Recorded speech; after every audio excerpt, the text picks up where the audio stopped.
Oh yes, King Kongo Walka Shafiki Fikfa Maika asobodo kuvaayo natabukira bajaji abaganyo kutano byanli kogatane edi mutwe natabukira ne gavumenti nabagamba ebigambo ebyetabu obutakiriziganya nammwe tekitegeeza nti tulina amagezi oba mwabasinga okuba ntutegeera mpola mwabasinga okuba nti mutegeera era mweddeko basebo ne banyabo bannayuganda abavubuka tebalina musango mulekerawo kuba nti mubakwata n'okuba nti mubagalira ebitayamba.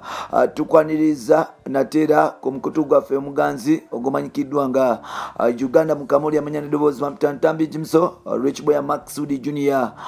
Webale kuba nti otambula nange, webale kubeera nti obeera wano.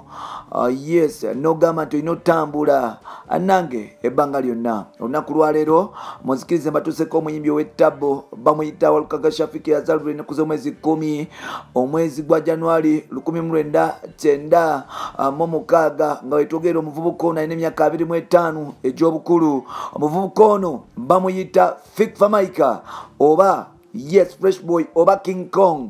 Yes, Fikfa Maika avuddeyo n'ayambalira gavumenti nabagamba nti waliwo abantu abamu abalaba ensi yonna wansi ne waggulu nga bagirabira mu ddinisa naye nga tebabraginga, so nga ate waliwo n'abantu abeefuula nti buli kimu bakirina ate nga tebakirina.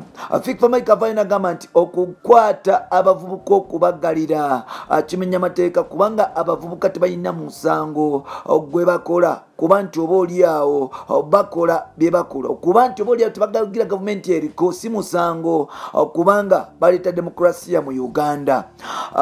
Fikfa Maika avudde n'ayambalira judge eyaganya okuta muyimbi munna amanyikiddwa nga Buken Ali abasinga gumanyi nga Edi Mutwe abasinga gumanyi nga Yes Nobyanli Buken Ali Kogata ne Sebufu Edi abasinga gumanyi nga Edi Mutwe ngono omusajja ye bouncer wa Bobi Wine.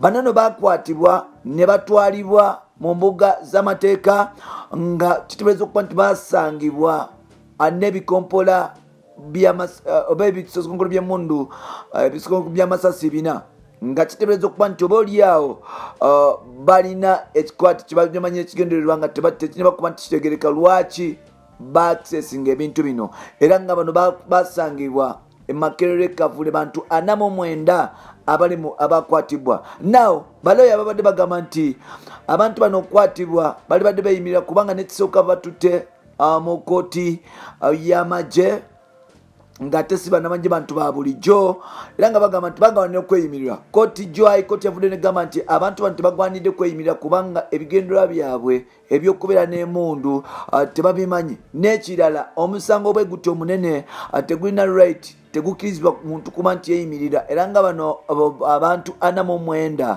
abakwatibwa ku Kalangala Saga bakyavundira mu nkomyo wano nno.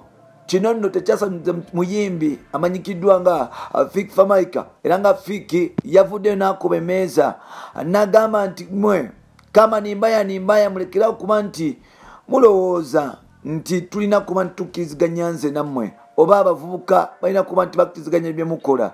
Bagamba they need change era nga eddoboozi lyabwe mulina okuba nti muliwulira mu ngeri yonna mulekerawo kuba nti mwebuzaabuza mulowooze nti oba oliawo abavubuka basanyufu ku bye mukola. Fikfa Maika avudde n'awa gavumenti amagezi nabagamba nti mulowooza nti buli kimu mwakimalayo.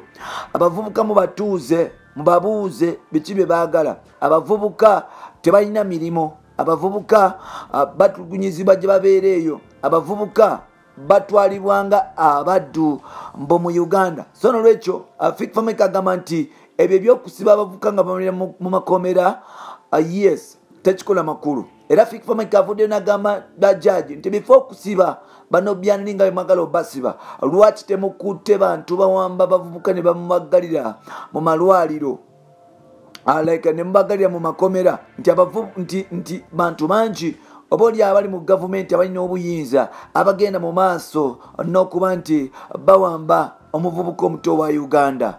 Fikfa Maika ye ekintu kyagamba nti kikyamu era kimenya mateeka wabula avudde n'akuba omulanga n'agamba nti mulowooza nti ensi ekoma kummwe temulowooza nti mudictatinga abavubuka.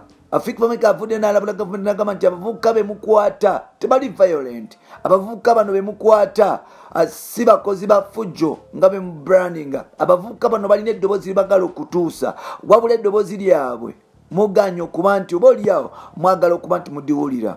Kino nno kireetedde abavubuka okuba nti oba oliawo bakola ebintu ebitasaana ng'okwokya ebipiira, ogenda okwekunga, ogenda ku nguudo okwegugunga n'okola ebintu ebigezaako okuba nti oba oliawo birwanirira eddembe lyabwe. Bantu bangi paka ssaawa zino abakyakwatibwa oluvannyuma lw'okuba nti oba oliawo benyigira mu kwekalakaasa okwaggwa nga tugenda mu kalulu. Abamu ku abo gavumenti egamba nti baali basasulwa okola ebyo nga n'ekigendererwa ekyabasasuza tebanaba kitegeera ensonga lwaki bagenda mu maaso n'okuba nti babanoonya. Simanyi gwe kyolowooza ku nsonga bweti, naye ate oli wa ddembe okuba nti otuwa opinion yo mu comment section. Fikfa Mike avuddeyo n'agamba nti abavubuka ba Uganda tebali violent. Avuddeyo n'agamba nti abavubuka be bakwata bonna tebalina musango, n'abavubuka abeekalakaasa tebeekalakaasa olw'okuba tebaagala gavumenti wabula beekalakaasa olw'okuba eddoboozi lyabwe ng'abavubuka lyagaana okuwulira. Kikyoyogera ku statement ya musajja mukulu amanyikidwa nga Walker Shafik oba Fikfa Mike, then magezi kigowa gavumenti kyerina okukyusaamu okusobola okuba nti oba olyawo eddoboozi ly'abantu liwulirirwa n'okuba nti ewuliziganya n'abantu, era muvubuka magezi kig'omusalire okuba nti tagwa mu butego bwakutwalibwa drone, emmotoka za drone ezikyase ennaku zino. Bampita Ntambi Jimso, Rich Boy Maxudi Junior, twegweko mu next episode.